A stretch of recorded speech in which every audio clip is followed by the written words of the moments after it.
Olá, você que me segue no Rodrigo Silva, Arqueologia. Estamos de volta para o nosso bate-papo semanal aqui sobre teologia, Bíblia e assuntos afins. Se você não é inscrito nesse canal, está aqui o meu convite para você se inscrever, ativar o sininho de notificações e, se gostar do conteúdo, partilhar para os seus amigos. E deixe também o seu comentário, ele é muito bem-vindo. Pessoal, hoje o assunto é um pouco espinhoso. É quase uma treta, quase, não chega a ser uma treta. A minha declaração, que abalou os nervos teológicos de muita gente, quando num podcast recentemente eu anunciei que o céu que eu acreditava estava preparado para chegar lá e encontrar ateus ali. Eu fiquei pensando, vou responder isso ou não vou responder?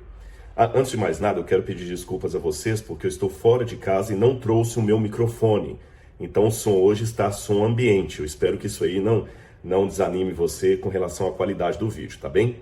Mas como eu estava dizendo, eu vi pelo menos uns 2 ou 3 anúncios ali de pessoas que já gravaram vídeos, eu não conheço nenhum deles, falando da heresia do Rodrigo Silva, que coisa, e eu confesso que não assisti nenhum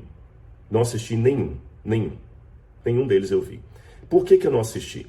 A decisão de não assistir ficou mais clara ainda quando eu tomei a decisão, depois de oração e consulta ao Espírito Santo, se deveria ou não fazer um vídeo sobre isso aqui. Por que então que eu não assisti? Porque se eu tivesse assistido, eu poderia ser tentado a contra-argumentar o que alguns colocaram ali. Aí dá espaço para réplica, tréplica, quádrica e não acaba isso aí nunca. E vocês já sabem que eu não sou desse partido de ficar fazendo da internet rinha de galo teológico, sabe? Um galo fala A, o outro fala B e assim vai, não. Eu coloco a minha posição uma vez só, quem concordar comigo bem, quem não concordar, tudo bem também, não é por aí. Então, nenhum daqueles que fizeram vídeos a meu respeito, fiquem tranquilos que não é para nenhum de vocês que eu estou respondendo, porque eu nem sei o que vocês argumentaram. O máximo que eu vi, talvez, foi o título ali da capinha do vídeo. E li, sim, tenho que confessar, alguns comentários que fizeram tanto na página do Flow, como nas minhas redes sociais, e algum outro aí que alguém printou e acabou mandando para mim, tá certo? Por que eu resisti também a responder? Além dessa questão que eu apresentei para vocês, que eu não quero que a internet vire agora rinha de galo teológico, também tem aquela questão emocional, porque, sabe, a gente que prega a mensagem, nós não estamos incólumes em relação às críticas que vêm. E dói bastante no coração, uma vez que você vai ali, fala de Jesus, num programa que é totalmente diferente do ambiente de uma igreja, as centenas, isso aqui não é figura de linguagem não, centenas e centenas de mensagens que eu vi em vários lugares aí, de pessoas com uma linguagem que eu vejo que ele não é nem ex-crente, porque muita gíria, muita coisa assim, e falando, poxa, eu nunca tinha parado para pensar que eu ia querer conhecer de Bíblia através desse programa. Poxa, eu estava tentando contra a minha vida ao ouvir esse pastor, esse pregador, esse arqueólogo, cada um descreve de um jeito, falando ali. Eu tomei uma decisão de fazer terapia, eu tomei a decisão de procurar Deus, eu tomei a decisão de buscar Bíblia, centenas e centenas e centenas. Agora, de 4 horas de testemunho da palavra de Deus, alguns pensarem uma frase que durou 30 segundos, e com isso já dizerem que eu sou um perigo, o perigo da heresia de Rodrigo Silva, eu acho um pouco precipitado. Repito, eu não sei se isso está nos conteúdos dos vídeos, eu estou falando dos comentários, tá bem? Um lá eu lembro que escreveu assim, ridículo, Rodrigo Silva. Paulo já dizia, não me envergonho do evangelho de Cristo. Ô meu irmão, você que escreveu isso aí, você acha que se eu me envergonhasse do evangelho de Cristo, eu ia me expor como acadêmico aí num programa de cunho nacional para falar que eu creio na criação? Para pensar um pouquinho. Que professor de universidade, de faculdade, em sã consciência, coloca a cara a tapa para falar num ambiente onde muitos que assistem são ateus, são descrentes, falar assim, eu creio na volta de Jesus, eu creio nas profecias bíblicas. Até eu falo assim, ridículo, como é que esse camarada tem um doutorado? E os próprios apresentadores, uma hora que eu saí para o intervalo, voluntariamente começaram a cantar um hino religioso. Mas nada disso, nem as centenas de comentários, nem as várias vezes que eu falei para ele sobre Jesus, nada disso pensou. Para muitos irmãos e irmãs, o que pegou foram aqueles segundos que eu falei dos ateus no céu. Que perigo que eu sou! Aí, com toda sinceridade, o que me dói, em primeiro lugar, é que, será que essas pessoas oram pelo meu ministério? Será que oram por mim? Como é que elas respondem ao que aconteceu durante as horas que eu passei ali? Será que eu fui um instrumento de Deus ou do diabo? Se eu fui instrumento do diabo, aquelas pessoas que começaram a entregar a vida a Cristo, que estão lá materializadas nos comentários, será que o diabo agora está levando pessoas para Deus? Uma vez Jesus expulsava demônios e muitos fariseus, colocando dúvidas sobre a genuinidade teológica do que ele falava, também diziam, ele expulsa demônios é por Beelzebul. Aí Jesus, de maneira irônica, virou para eles e falou assim, se é por Beelzebul que eu expulso demônios, então o reino de Satanás está dividido, porque agora o diabo expulsa o diabo. Da mesma maneira eu digo, se foi pelo espírito do diabo que eu fui ali, então o diabo agora é o melhor missionário para Cristo, porque tem um monte de gente que aceitou Jesus assistindo um programa do Flow. Tá lá, tá documentado. E aí? Dói na alma. Porque eu fico pensando, será que essas pessoas oram pela gente e tudo mais?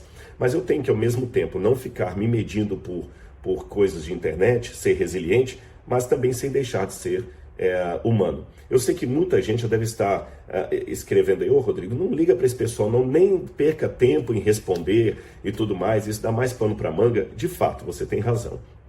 Mas há momentos em que a gente tem que dar uma resposta, não por causa do ego, não por causa do orgulho, do próprio nome, mas para não colocar em dúvidas aqueles sinceros que de repente realmente levantaram uma lebre ali. Na verdade aqui, meus irmãos, ao dar essa resposta, na verdade nem é dar uma resposta, é explicar o que eu quis dizer com aquilo ali. Eu estou sendo paulino, porque Paulo, por exemplo, ele acreditava que a circuncisão já não era mais necessária nos tempos do Novo Testamento. Mas quando deu algum rebu ali, por causa de questão de carnes sacrificadas a ídolos e circuncisão, Paulo aceitou dar uma explicação, mesmo que ele, Paulo, ainda mais com o gênio que Paulo tinha, Paulo deveria ser um camarada que ele tinha tanta firmeza no que ele falava, que ele não deveria dar satisfação a nada nem a ninguém, é só a Deus. Tanto é que ele falava assim, eu sou apóstolo da parte de Deus, não por vontade de homem alguma. Contudo, mesmo esse Paulo tão convicto da sua pregação, em alguns momentos, orientado pelo Espírito Santo, é claro, achou por bem ceder um pouquinho e falar, tá bom, irmãos, olha aqui, tá bom, não vou comer a carne sacrificada a ídolo, isso vai causar escândalo, vai fazer pequenos tropeçarem na fé, eu não quero esse fardo sobre mim. Aliás, em Atos capítulo 16, versículo 3, tem um episódio, nesse caso, com relação à circuncisão. Paulo queria que Timóteo fosse em sua companhia, e por isso circuncidou por causa dos judeus daqueles lugares, pois todos sabiam que o pai dele, de Timóteo, era grego. Então veja bem, se Paulo se sujeitou a circuncidar Timóteo para ganhar o coração dos judeus, que poderiam não entender a mensagem se ele tivesse consigo alguém circunciso, por que eu também não posso ceder e vir aqui e, entre aspas, circuncidar o meu Timóteo? Explicar a vocês o que eu quis dizer, tá bem? As minhas palavras exatas foram as seguintes. Eu até anotei aqui que eu fui assistir de novo o meu trecho, aquele trecho ali. A minha palavra foi assim: estou preparado para encontrar muitos ateus nos céus e muitos santos talvez não verei lá. Fecho aspas. Foi isso que eu disse, eu vou repetir. Estou preparado para encontrar muitos ateus no céu e muitos santos talvez não verei lá. Só isso que eu falei. Eu não disse como que esses ateus vão para o céu. Eu não disse qual será a participação deles na aceitação de Jesus. Eu não disse qual será o último segundo de vida deles. Eu não disse nada disso. Eu disse que da perspectiva de hoje, ele ainda é um ateu. E eu tenho que estar preparado para encontrar esse ateu no céu. A minha fala, irmãos, não foi em nada diferente da fala de Jesus. Eu vou ler para vocês Mateus capítulo 21, versículo 28 em diante. Mateus capítulo 21, versículos 28 em diante, quando Jesus, que com certeza ganhou muita bordoada dos dos judeus, ele afirmou que, olha, vou ler para vocês, Mateus capítulo 21, depois você anota na sua Bíblia aí, eu vou ler o versículo 32 em diante. Ele diz assim, olha, porque João veio até vocês no caminho de justiça e vocês não acreditaram nele. No entanto, publicanos e prostitutas acreditaram. Vocês, porém, mesmo vendo isso, não se arrependeram para darem glória a ele. Na versão que nós temos disso aqui em Lucas, Jesus é mais enfático, na versão que nós temos aqui mesmo, no verso 31, ele fala assim, em verdade lhes digo que os publicanos e prostitutas estão entrando no reino de Deus primeiro que vocês. Mas Jesus não falou como que publicanos e prostitutas estavam entrando no reino antes dos judeus, ele só falou que estavam entrando. A única coisa que ele falou mais à frente aqui é quando ele diz que eles acreditaram mais em João Batista do que vocês. Agora, o que eu quero dizer com isso? Imagine você como um judeu daquela época, ouvindo Jesus dizer isso. Publicanos e prostitutas, publicano, gente, era a pior raça de judeu que podia haver, ele se vendeu para o Império Romano. Agora imagina Jesus falando assim, publicanos, cobradores de impostos e prostitutas estão entrando no reino de Deus antes de vocês. Eu, se estivesse lá, eu poderia correr o risco de mal interpretar Jesus. Então quer dizer que prostituição e cobrança de impostos com corrupção não é pecado? Então se for assim, por que eu estou me esmerando por seguir a lei aqui se uma prostituta pode entrar no céu como prostituta? Porque afinal de contas, Jesus não disse o que aconteceria com eles. Só disse que eles já estavam entrando no reino antes dos filhos. E mais, falou que eles acreditaram enquanto os judeus não acreditaram. Aí você pode dizer, tá, Rodrigo, mas ele está falando que eles acreditaram. O ateu não acreditou. Quem disse que não? Só Jesus conhece os corações, meus irmãos. Eu não conheço. Do ponto de vista de quem está olhando aqui, eu estou vendo uma prostituta e um cobrador de impostos. É muito provável que eu não tenha a oportunidade de ver o momento de conversão dele. Da ótica que eu estou olhando, ele ainda é um cobrador de impostos e uma prostituta. Jesus falou o seguinte, eles estão entrando no reino antes de vocês. Interessante, Jesus não falou assim, ex-publicanos e ex-prostitutas estão entrando no reino antes de vocês. Não, ele falou assim, prostitutas e publicanos estão entrando no reino. Ou seja, eles ainda estão entrando no reino, mas ainda estão na condição de prostitutas e publicanos. Não, Rodrigo, mas vem cá, mas para entrar no reino eles têm que transformar de vida. Eu sei disso, gente. Mas quanto tempo essa transformação de vida? E se uma prostituta aceita Jesus no último instante da vida dela? Ela teve tempo hábil para deixar de ser prostituta? Algum dos vizinhos ali tiveram tempo hábil de ver o testemunho dela e ver, não, realmente aquela mulher era prostituta, ela ficava na esquina seduzindo homens, agora ela é uma pregadora do evangelho. Não teve nem tempo disso.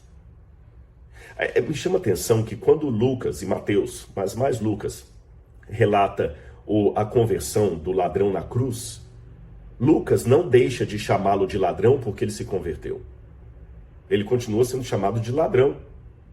Outro ladrão que estava do seu lado, malfeitor, carcói, como dizem Mateus, lestai, que significa uma pessoa que pratica, olha, lestai, que é o nome que usa para ladrão aqui no Evangelho, significa alguém que pratica a criminalidade com atos de crueldade, covardia e violência.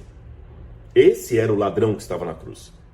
Quem estava aqui vendo aquele homem ali, continuava vendo um ladrão. E mesmo o evangelista, depois de ter testemunhado a conversão daquele homem na cruz, continuou descrevendo a cena do que ele era, um ladrão. Outro ladrão, porém, dizia, Senhor, lembra-te de mim quando vieres no teu reino. Outro ladrão. Ele não fala outro ladrão que no último momento deixou de ser ladrão. Não fala isso. E se nós não soubéssemos desse episódio de Lucas 23:43, do arrependimento dele e da promessa de Cristo, nós jamais poderíamos imaginar que aqueles dois ladrões, pelo menos um deles, entraria no céu. Então, meus irmãos, da ótica de cá, eu continuo vendo um ladrão, uma prostituta, um cobrador de impostos.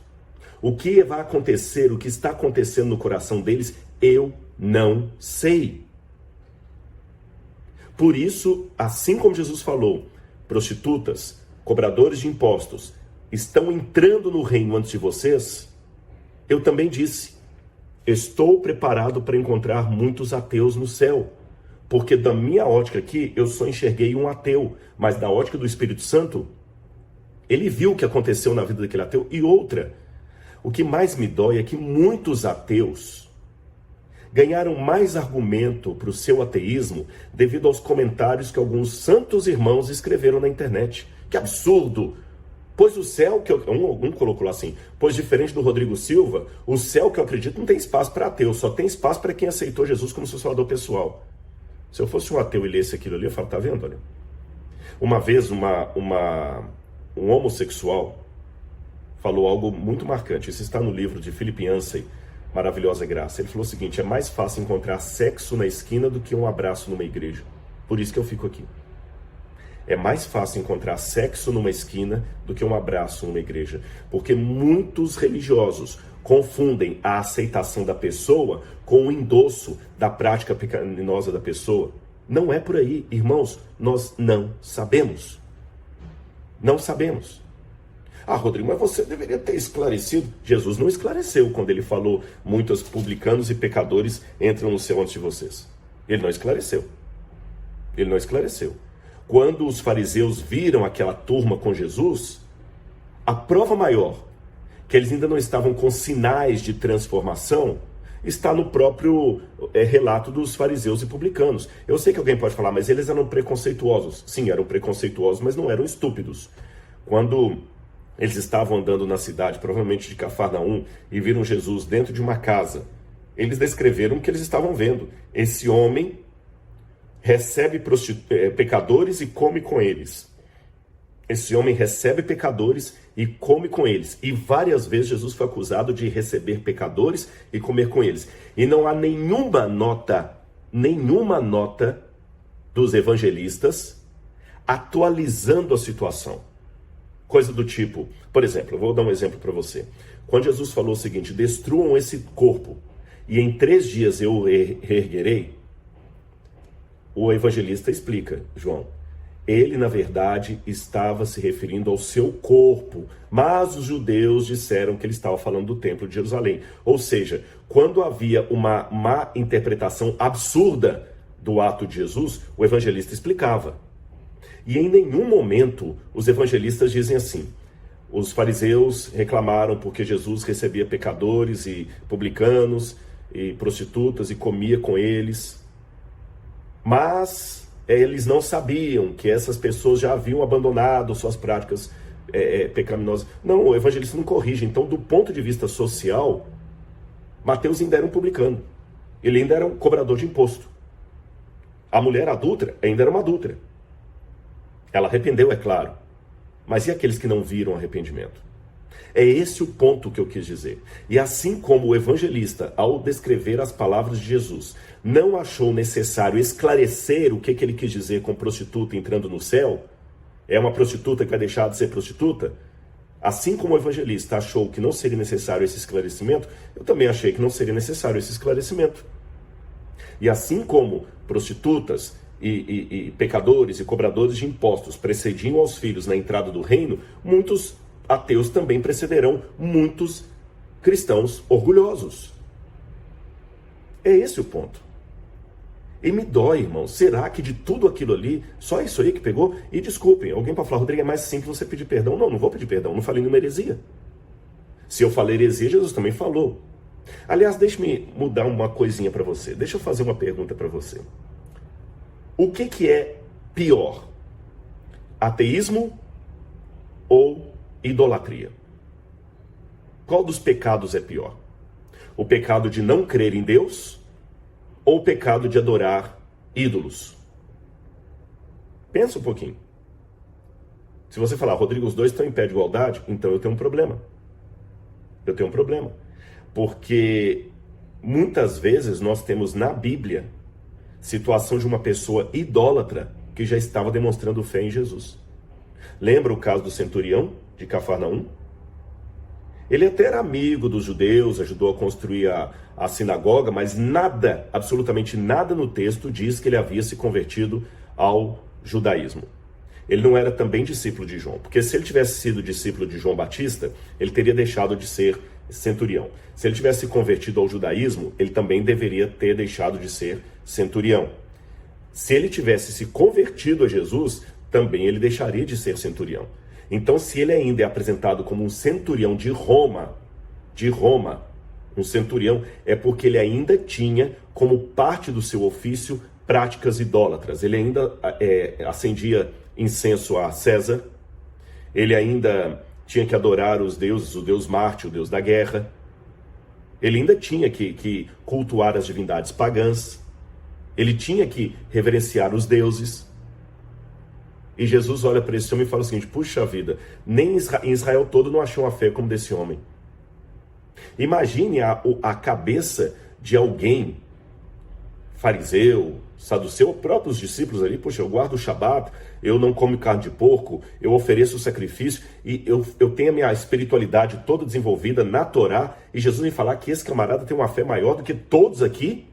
Não faz sentido. Alguém pode tentar me refutar dizendo: não, mas aquele homem creu em Jesus. Ele creu em Jesus, mas não foi no Jesus do dogma do credo. Ele não sabia nada da divindade de Cristo, ele não sabia nada da morte expiatória de Jesus, ele não aceitou Jesus como seu salvador pessoal, ele viu apenas um rabino que operava milagres e creu. E Jesus elogiou a fé daquele homem. E Jesus não só elogiou, isso é muito sério, irmãos, preste atenção. Jesus falou que a fé dele era maior do que a que ele tinha encontrado em todo o outro Israel. Outro exemplo de paganismo que eu posso dar: a mulher sírio-fenícia, que um dos evangelistas coloca como uma mulher sírio-fenícia, e outro fala mulher cananeia. Cananeia, no tempo do Novo Testamento, já não chamava ninguém mais de cananeu. O fato do evangelista chamar aquela mulher de cananeia, ele estava acentuando como os judeus realmente a enxergavam, como uma inimiga do povo de Deus. Ela era pagã, ela vinha de uma região idólatra. Tanto é que Jesus, percebendo o preconceito dos judeus, falou: eu não vou curá-la, eu não posso tirar o pão dos filhos e dar aos cachorrinhos.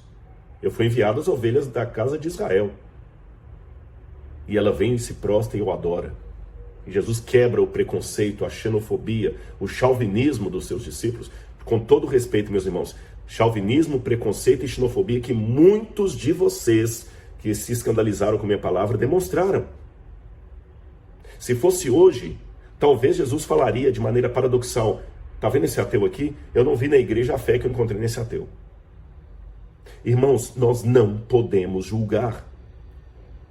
Eu não sei o que passa no coração das pessoas. Quem me garante que aquele ateu rejeitou a Deus de maneira voluntária? Ou rejeitou porque de repente a imagem de Deus que passaram para ele é tão mesquinha que ele tem trauma do nome Deus? Você sabia que olha, eu não aceito a prostituição. A prostituição é um pecado. Ponto. Isso está claro na Bíblia. Mas você sabia que tem muitas prostitutas que elas se tornaram prostitutas porque o pai religioso, presbítero, cooperador, pastor, a violentou desde criança? Sabia? Se tiver dúvida, tome coragem um dia conversar com algumas garotas de programas, alguns travestis, você vai ver ele explicando: não, a minha vida sexual começou na igreja, com líderes de igreja, que me violentaram. Eu continuo dizendo que a prostituição que ele pratica é hedionda, é errado, é pecado aos olhos de Deus. Mas aquele que está praticando o pecado, às vezes tem dentro dele algo, não é que justifica o pecado dele, mas algo que me impede de julgar o caráter dele pelo pecado que ele comete ou pela descrença que ele manifesta. Há muitas pessoas que se tornaram ateias graças ao Rodrigo Silva, porque eu não dei o exemplo, o testemunho que eu deveria ter dado. E o sangue dele pode cair sobre mim. É isso que eu tenho que colocar. Então o meu papel é pregar para essas pessoas do amor de Deus e não julgá-las, e deixar com Deus o trabalho do Espírito Santo sobre o coração delas. Então eu repito: qual pecado que é pior? Idolatria ou ateísmo?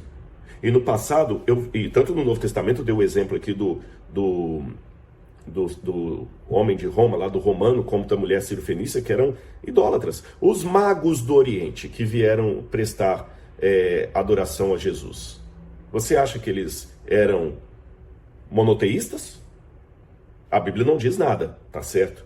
Mas a Bíblia os descreve como magoi, em grego magos, Mago é quem pratica, estuda astrologia. E até onde eu saiba, a astrologia é um tipo de idolatria proscrita nas páginas do Antigo Testamento. Astrólogos eram algo que não deveria ter no meio do povo de Deus. Mas lá do meio do paganismo, da astrologia, porque magos eram astrólogos, Deus tirou, não sei se eram 3, 4, quantos eram os magos, Deus tirou alguns magos que na sua sinceridade vieram procurar o recém-nascido rei dos judeus. Vieram procurar o recém-nascido rei dos judeus no lugar onde um monte de judeu, ortodoxamente correto, não encontrou. Será que hoje Deus terá que trazer alguns ateus, alguns pagãos, para pregar o evangelho para muitos de nós que não estamos reconhecendo os tempos em que vivemos, em que o Espírito Santo está atuando por todo lado? O que você me diria de Naamã? Olha que interessante esse caso de Naamã, segundo Reis, capítulo 5, verso 18. Segundo Reis, capítulo 5, verso 18. Acompanha comigo aí na sua casa. Segundo Reis 5, 18. Diz assim, olha. Segundo Reis 5, 18. Mas, quando Naamã foi curado pelo profeta, Naamã falou com ele assim: mas o Senhor Deus perdoe o seu servo. Ele está falando do Deus Altíssimo. Uma coisa: quando o meu senhor, o rei, entrar no templo de Rimon para lhe adorar, e ele se encostar no meu braço, e eu também tiver de me encurvar no templo de Rimon, quando assim me prostro no templo de Rimon, que o Senhor perdoe esse servo por isso. Olha, gente, ele foi curado de lepra no Rio Jordão, ele foi curado pelo profeta. Mesmo assim, quando ele voltou para casa, adorando ao Deus de Israel, ele falou: agora eu vou entregar minha vida ao Deus de Israel. Olha que situação mais complicada. Ele tinha convertido. Mas mesmo convertido, ele fala com o profeta Eliseu assim: olha, eu vou voltar, mas quando o meu senhor, colocar a mão no meu braço, eu vou ter que prostrar com ele diante das imagens de escultura ali. O que você responderia se alguém falasse assim: não, eu vou aceitar Jesus, mas quando eu for lá no paganismo, eu vou ter que continuar me prostrando? O que você responderia? Pelos comentários de alguns, eu posso supor: irmão, não, agora você aceitou Jesus, você não pode fazer isso jamais, não, senão você vai ter pecado, é pecado duplo agora, blá, blá, blá. Olha o que o homem de Deus falou: vá em paz. E a Bíblia acaba aqui: vá em paz.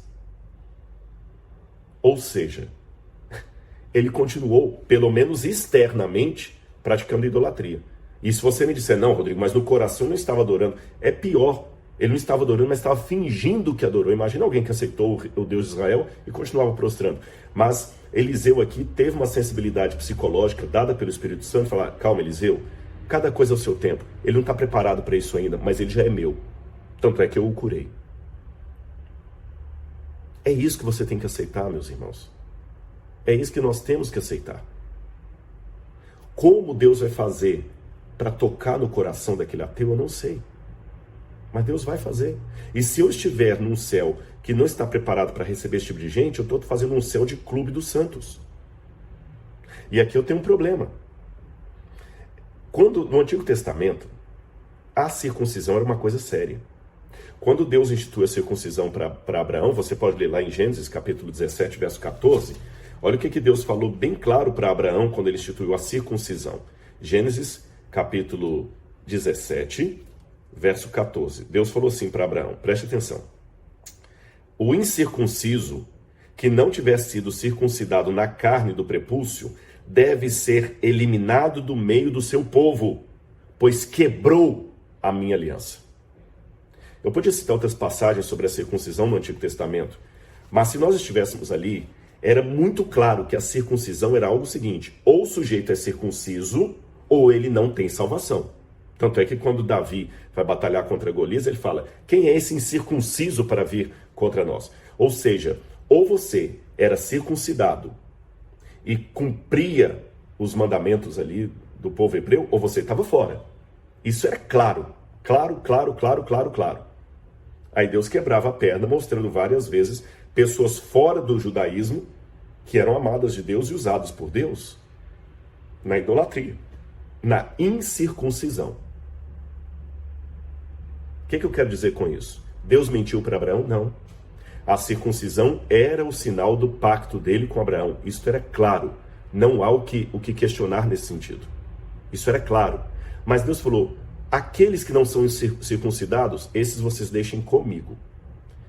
Circuncidem, façam o que eu mandei, deem o testemunho e o resto deixe comigo. Assim como ele deu a lei também sobre a idolatria, não farás para ti imagem e escultura, não adorarás imagem e escultura, não se prostrarás diante dela. Senhor, mas Naamã se converteu e assim, deixa Naamã comigo. Então uma pessoa que é ateu, como aquele que eu dei o testemunho ali, mandou para mim uma mensagem assim, olha, e outros que escreveram também, eu ainda não estou preparado para acreditar que Deus existe, mas se ele existe, poxa, Deus está com esse cara. Deixa Deus fazer o trabalho dele, meus irmãos. Não compete a nós. E antes que alguém fale, Rodrigo, mas isso é muito perigoso. Irmãos, desculpa, eu não quero ser arrogante aqui, mas eu não preciso aprender o beabá. Eu sei dos textos de Paulo, que Paulo fala, pela graça sois salvos mediante a fé, isso não vem de vós, é dom de Deus. Todo aquele que crer, Marcos 16, todo aquele que crer e for batizado será salvo, o que não crer já está condenado. E Jesus disse, eu sou o caminho, a verdade e a vida, ninguém vem ao Pai senão por mim. Eu conheço esses textos. Mas a Bíblia não pode ser lida com um punhado de textos isolados que ignora outros textos, não contraditórios, porém paradoxais. Por exemplo, olha o que diz Romanos, capítulo... Anotei aqui essa passagem que eu queria ler para vocês. Romanos... Não, antes de ler Romanos, eu quero ler Amós. Olha Amós, capítulo 9, verso 7. Antes de ler Romanos, essa passagem de Amós aqui, ela chega a ser até irônica para o judeu da época. Amós... capítulo 9, versículo 7. Miqueias, Amós, Obadias. Tá aqui. Amós, capítulo 9, versículo 7. Olha esse texto aqui. Amós 9, verso 7. Quem é o povo de Deus no Antigo Testamento? Israel, nota 10. Mas olha o que Deus diz. Filhos de Israel, não é verdade que vocês são para mim como os filhos dos etíopes, diz o Senhor? Não é fato que eu tirei Israel da terra do Egito e os filisteus de Caftor e os sírios de Quitim? Ou seja, tem uma parte aqui que fala o seguinte, eu amo o etíope como amo vocês, eu amo também o de fora como amo vocês. Em outras palavras, meus irmãos, eu até queria ver se essa parte que ele fala que ele ama também está aqui, que ele diz assim, eu amo esses povos. Depois eu posso achar essa passagem e colocar na descrição. Deixa Deus ser Deus. Deixa Deus ser Deus. O texto de Romanos que eu quero ler, acho que é Romanos, deixa-me ver se eu vou encontrá-lo aqui. Se eu não encontrar, eu pego aqui na Bíblia, acho que é Romanos. Achei. Romanos, capítulo 10, versículos 14 em diante. Preste atenção nessa passagem de Paulo, que deve ser lida junto com as passagens que diz, sem fé é impossível agradar a Deus, quem não crer e for batizado, quem crer e for batizado será salvo, quem não crer está condenado. Lê essas passagens também à luz de outras passagens. Olha o que diz Paulo em Romanos capítulo 10, versículos 14 em diante. Como, porém, invocarão aquele em quem não creram? E como crerão naquele de quem nada ouviram? Ele está falando aqui de povos pagãos que nem conheceram o Evangelho. Ora, se a pessoa tem que crer e batizar para ser salvo, conforme de fato está no Evangelho de Marcos 16, então o que eu faço com aquele índio que passou a vida toda adorando o sol, Tupã, o vento, o espírito dos mortos, e nunca ouviu falar de Jesus, porque não tinha nem missionário para chegar até ele? O que eu farei daquele índio? O que eu farei daquele shintoísta que nasceu, cresceu e viveu... Aliás, o que eu farei daqueles milhões, bilhões de pessoas que nunca ouviram do Evangelho e que estão agora aqui, olha, com a minha idade e nunca ouviu falar a palavra Bíblia na frente, nem Jesus? É o que Paulo está perguntando aqui. E como ouvirão se não há quem pregue? Eu vou lá pregar e os que ao invés de me ajudarem em oração e ajudar na conversão desses, não, coloca mais obstáculo. Talvez muito ateu falou, puxa vida, se há espaço, imagina o raciocínio de um ateu. Aliás, um escreveu isso. Se esse crente está falando que o céu que ele acredita há espaço para mim, peraí, então eles não nos odeiam tanto. Deixa eu abrir o coração para ouvir o que ele tem a dizer. Aí vai o meu irmão de fé e fala assim, não, no céu não pode ter você ateu. Como pregarão se não forem enviados? Como está escrito, conformosos são os pés do que anunciam as boas obras, Paulo continua. Mas nem todos obedeceram o evangelho. Quando Paulo fala nem todos obedeceram, por quê? Não é porque não acreditaram, é porque nem ouviram. Esse é o contexto, que ele até coloca Isaías, pois diz Isaías, Senhor, quem creu em nossa pregação? E assim, a fé vem pelo ouvir, e o ouvir da palavra de Cristo. Veio que Paulo fez uma releitura de Isaías, que Isaías quando fala quem creu em nossa pregação, Isaías está colocando o que eu vou apresentar é tão ridículo que ninguém vai acreditar. Paulo está colocando aqui no contexto. E aqueles que nem ouviram, como é que vão acreditar? Mas pergunto, será que não ouviram? É claro que sim. Opa, como? A voz deles se espalhou por toda a terra, as palavras deles pelos confins do mundo. Pergunto mais, será que isso não chegou ao conhecimento de Israel? Pois Moisés dizia, eu farei com que vocês fiquem com ciúmes de um povo que não é nação. Por meio de gente insensata, eu os provocarei a ira. Parafraseando, eu colocarei em você, crente, ciúmes de um povo descrente, de um povo que não tem nem religião. E por causa deles vou provocar a ira de vocês. E Isaías é tão ousado que diz, fui achado pelos que não me procuravam, revelei-me aos que não perguntavam por mim. Olha bem. Fui achado pelos que não me procuravam, revelei-me aos que não perguntavam por mim. Quanto a Israel, porém, diz, todo dia estendi minhas mãos a um povo desobediente e rebelde. Eu fico me perguntando se essas palavras não cabem a mim hoje, que quero julgar as pessoas pela ortodoxia delas. Eu vou terminar minha fala aqui provocando você um pouco. A mesma Bíblia, olha por que eu aceito a possibilidade de chegar ao céu e surpreendentemente ver um ateu lá. Porque eu estou preparado para o Espírito Santo trabalhar no coração das pessoas até o último instante.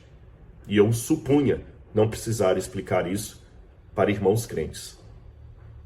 Talvez eles também apedrejariam Jesus quando ele falou de prostitutas e você pode falar hoje, a posteriori, não, mas aqueles se converteram. Você está a posteriori. Se você estivesse no tempo de Jesus, você estaria criticando Jesus tanto quanto você está me criticando. Porque hoje, acreditando que Jesus é o Filho de Deus e que a Bíblia é a palavra de Deus, você supõe na sua teologia ortodoxa. Não, se Jesus falou que aquelas prostitutas estavam precedendo os judeus no reino, é porque aquelas prostitutas se converteram no final da vida. Senão Jesus não diria isso. Mas você está falando isso há 2000 anos depois. Eu queria ver você falar isso ou chegar a essa conclusão naquele tempo, entre os judeus religiosos da época, ouvindo um nazareno falar aquele tipo de coisa. Porque você ainda via aquelas pessoas como os fariseus viam como pecadores e publicanos. É assim que você os via. Você hoje está vendo muito ateu como ateu. O Espírito Santo está vendo aquele ateu como alguém machucado pelo mau exemplo do chamado povo de Deus. O Espírito Santo está vendo, às vezes, num ateu que não consegue entrar na igreja, uma pessoa que está traumatizada porque foi estuprado pelo próprio pai, que era um pastor. E eu não estou inventando historinhas, não. Isso acontece, irmãos. Numa proporção um pouco maior do que eu gostaria que fosse. De repente, muitas mulheres estão se tornando ateias porque foram espancadas a vida toda por um pregador do evangelho. Eu conheço ex-crentes que não conseguem entrar na igreja, que começam a passar mal, porque toda vez que ele entra numa igreja, ele lembra do que ele sofreu na infância toda, quando foi criado numa família que em fora era uma coisa, dentro de casa era outra. Eu, externamente, vejo apenas um ex-crente desviado, apostatado, que se tornou ateu. O Espírito Santo vê, de repente, alguém machucado, que está precisando de um abraço e não de uma sentença sobre a não ortodoxia dos pensamentos dele. Eu, Rodrigo, como adventista do sétimo dia, acredito que o mesmo Jesus que falou, aquele que crer e for batizado será salvo, eu, como adventista, na minha ortodoxia, acredito que o mesmo Jesus que falou isso, disse, se me amais, guardareis os meus mandamentos. Eu, como Rodrigo, adventista do sétimo dia, na minha ortodoxia, acredito que os mandamentos de Deus são os 10 mandamentos da lei de Deus que foram dados no Sinai. Que eles não foram mortos, eles não acabaram na cruz. A prova que eles não acabaram na cruz é que 9 dos 10 mandamentos são endossados por qualquer crente. Eu não conheço nenhum crente que aceita adorar imagem e escultura, desonrar pai e mãe, matar, adulterar, levantar falso testemunho, levar o nome de Deus em vão. O problema deles é só o sábado, o 4º mandamento. Então, a rigor, não foi a lei que foi cravada na cruz, foi o sábado. Mas como não tem nenhum versículo que fala que o sábado foi cravado na cruz, dizem que a lei foi cravada na cruz e por isso não preciso guardar o sábado. Quer dizer, a lei toda foi cravada na cruz. Mas o único mandamento que eu estou desobrigado de cumprir é o 4º mandamento do sábado. E em lugar do sábado, guarda-se um domingo de origem pagã dado por Roma. E antes que alguém fale, não, Rodrigo, Jesus falou, quando ele falou, se me amais, guardareis os mandamentos, ele falou, amar a Deus sobre todas as coisas e ao próximo como a ti mesmo. Ora, se você for a Levítico e Deuteronômio, você vai ver que amar a Deus sobre todas as coisas e ao próximo como a ti mesmo é o resumo dos 10 mandamentos, que está lá em Levítico e Deuteronômio. Amar a Deus sobre todas as coisas, os 4 primeiros mandamentos da lei, que se referem à minha obrigação com Deus. Não tomar o nome de Deus em vão, não adorar imagens de esculturas, não ter outros deuses diante de Deus, guardar o sábado. E o amar ao próximo como a ti mesmo tem a ver com os 6 últimos mandamentos. Honrar pai e mãe, não matar, não adulterar, etc. É a divisão exata das 2 tábuas da lei, que estão no Antigo Testamento. Jesus não falou os meus mandamentos são outros, ele repetiu ali. Ele falou em Mateus 5,17, não vim abolir a lei, mas cumprir, porque qualquer que pegar um dos menores mandamentos e falar com os homens que aquilo ali passou, será considerado o mínimo do reino do céu. Porque nem um i, nem um tio jamais passará da lei até que tudo se cumpra. Eu, como Rodrigo, leio assim. E eu, como Rodrigo, leio que os mandamentos de Deus são sim os 10 mandamentos, porque no livro do Apocalipse, capítulo 11, verso 19, João, o profeta, vê de maneira bem clara o santuário de Deus abrindo o céu. Ele fala assim, vi então o santuário de Deus que se acha no céu, e foi vista a arca da aliança no seu santuário. O que era a arca da aliança? Aquele baú que tinha os 10 mandamentos. Ora, se os 10 mandamentos foram abolidos, o que João no Apocalipse viu estampado no céu entre relâmpagos, vozes e trovões? Será que João viu os 10 mandamentos? Se os mandamentos foram abolidos, que arca da aliança é essa que João viu no céu no Apocalipse? Então eu, como Rodrigo, entendo que o mesmo Jesus que falou, eu sou o caminho, a verdade e a vida, o mesmo Jesus que falou, quem crer e for batizado será salvo, quem não crer já está condenado, foi o mesmo Jesus que falou, aquele que guarda todos os mandamentos através de Tiago, mas tropeça num só ponto se torna culpado de todos. Foi o mesmo Jesus que falou, se me amais, guardareis os meus mandamentos. Então, dessa forma, se eu amo Jesus, eu tenho que guardar os mandamentos. Se eu não amo, se eu não guardo, é porque eu não amo. Porém, contudo, entretanto, todavia, eu sei que esta...